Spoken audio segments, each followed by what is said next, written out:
दर्शकवृन्द नमस्कारबाट रारासम्मको ऐतिहासिक यात्रा गर्दैछौँ। नेपालिक विकटताले गर्दा रारा पुग्न केही गाह्रो पनि रहेको रहेछ। आज हामी पोखराबाट यात्रा सुरु गरी नयाँ बाटोको यात्रा गर्दै रारासम्म पुग्नेछौँ। हामी रारासम्म जाने बाटोको बारेमा पनि महत्त्वपूर्ण जानकारीहरू दिँदै पोखराबाट कति दिनमा रारा पुगिन्छ अनि कसरी पुगिन्छ, साथै बाटोमा खाने बस्ने व्यवस्था के कस्तो रहेको छ तको खाना खायौँ। खाना खाने बित्तिकै हामी हाम्रो यात्रामै अगाडि बढ्यौँ। आज हामी कहाँ पुग्छौँ, कहाँ बास बस्ने भन्ने विषयमा पनि हामीलाई कुनै जानकारी थिएन। हामी मध्य पहाडी लोकमार्गको प्रयोग गर्दै निरन्तर हाम्रो यात्रामै अगाडि बढिरह्यौँ।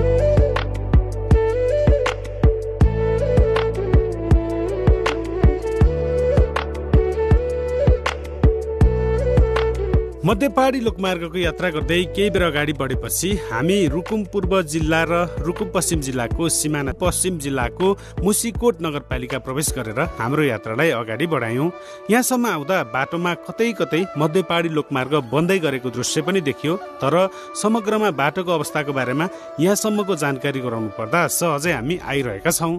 अब अगाडि के कस्तो छ त्यस विषयमा भने हामी जानकारी प्रस्तुत गर्दै नै जानेछौँ।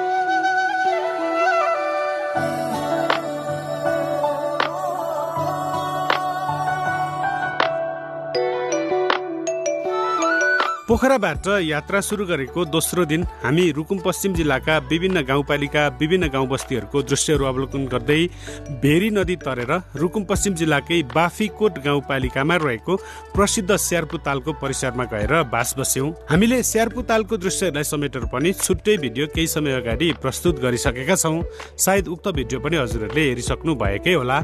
स्यार्पु तालबाट भोलिपल्ट बिहानै उठेर हामी जाजरकोट तर्फ अगाडि बढ्यौँ।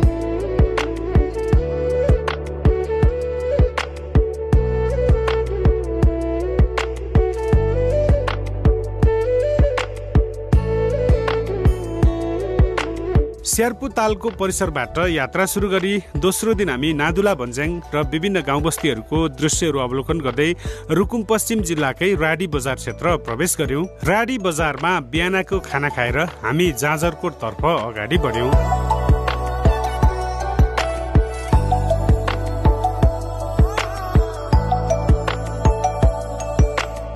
ठुली भेरी नदीको किनारै किनार सहज बाटोको यात्रा गर्दै निकै बेरको यात्रापछि हामी जाजरकोट जिल्लाको सदरमुकाम जाजरकोट खलङ्गा बजार क्षेत्र प्रवेश गर्यौँ। हामीले जाजरकोट खलङ्गा दरबारको दृश्यहरूलाई समेटेर केही समय अगाडि छुट्टै भिडियो प्रस्तुत पनि गरिसकेका छौँ। सायद हजुरहरूले उक्त भिडियो पनि हेरिसक्नु भएकै होला।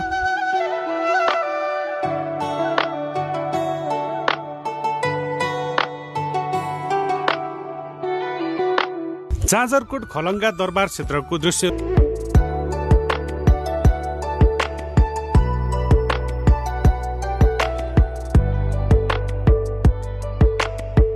दर्शकबिन एउटा महत्त्वपूर्ण जानकारी तपाईँहरूलाई के पनि गराउन चाहन्छौँ भने हामीले यहाँसम्म यात्रा गरिरहँदा पोखरादेखि यहाँसम्म बाटो समग्रमा राम्रै थियो। ठाउँ ठाउँमा कतै कतै बाटो बन्दै गरेको भए पनि समग्रमा गाडी अथवा बाइकमा यात्रा गर्न सकिने नै बाटो थियो। यो पनि तपाईँहरूलाई अपडेट गराउँदै हामी निरन्तर अगाडि नै बढिरहेका छौँ।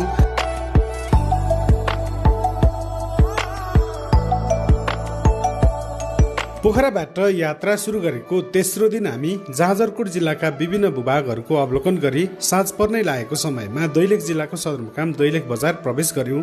दैलेख जिल्लाको सदरमुकाम दैलेख बजार पुग्दा 7 बजिसकेको अवस्था थियो र रात पनि परिसकेको अवस्था थियो। भोलिपल्ट हामीले दैलेख बजारको वरिपरिको सुन्दर दृश्यहरू अवलोकन गर्यौँ। दैलेख बजारको दृश्यहरूलाई केही बेर अवलोकन गरेर हामी हाम्रो यात्रामै अगाडि बढ्यौँ।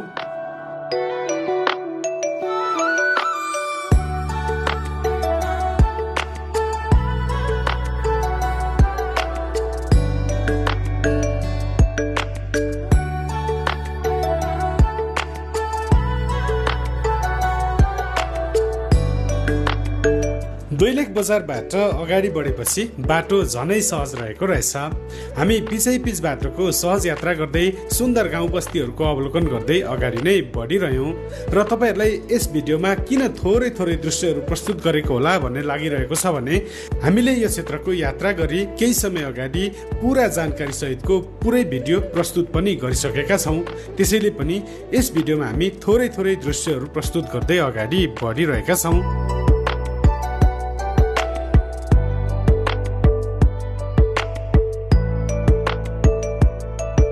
दैलेख बजारबाट यात्रा सुरु गरी करिब 4 घण्टाको यात्रा पश्चात हामी साईगाउँ भन्ने क्षेत्र प्रवेश गर्यौं। साईगाउँ क्षेत्रबाट हामीले कर्णाली नदीलाई पनि भेट्टायौं। कर्णाली नदी पारीपट्टिको भूभागहरू अछाम जिल्ला अन्तर्गत पर्दो रहेछ। हामी चाहिँ कर्णाली नदीको वारीबाटै दैलेख जिल्लाको भूभाग हुँदै कर्णाली नदीको किनारै किनार अगाडि नै बढ्यौं।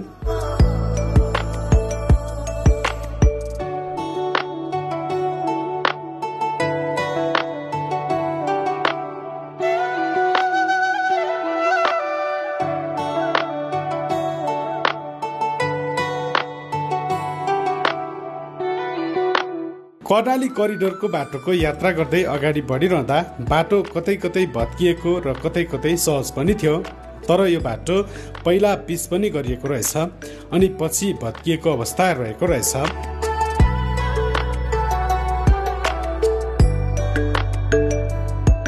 पोखराबाट यात्रा सुरु गरेको चौथो दिन बिहानको खाना हामीले दैलेख जिल्लाको 820कोट नगरपालिका अन्तर्गत पर्ने राकम बजारमा खायौं। राकम बजारमा खाना खाएर केही बेर अगाडि बढेपछि हामी दैलेख जिल्लालाई छोडेर कालीकोट जिल्ला प्रवेश गर्यौं। कालीकोट जिल्ला प्रवेश गरेपछि भने बाटो निकै अप्ठ्यारो सुरु भयो। कतै कतै त निकै डर लाग्दो पनि देखिरहेको थियो। तल खोजमा कर्णाली नदी, बीचमा भिरको बाटो, त्यो पनि साँगुरो रहेको रहेछ। तर यो क्षेत्रमा पनि बाटो चाहिँ पहिला पिच गरिएको र पछि भत्किएको अवस्थामा रहेको रहेछ। हामी कालीकोट जिल्लाका विभिन्न भूभागहरूको दृश्यहरू अवलोकन गर्दै अप्ठ्यारो बाटोको यात्रा गर्दै अगाडि नै बढ्यौं।